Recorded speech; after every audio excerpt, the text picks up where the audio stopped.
এই তোমাকে মারবি নাকি? এমন হয়ে তাকাচ্ছিস আমার দিকে। দেখবে তুই তোকে মারতে আবার শনি রবিবার লাগবে নাকি? তুই তোকে করে মারবো দেখবি।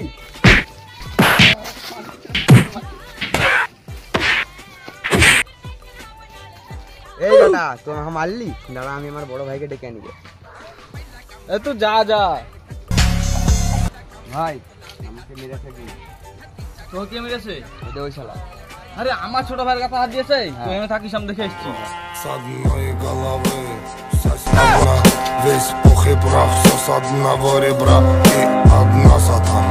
আরে বেটা তুই বলে আমার ছোট ভাইকে মেরেছি? হ্যাঁ মেরেছি তো, তোকে মারবো দেখবি তুই।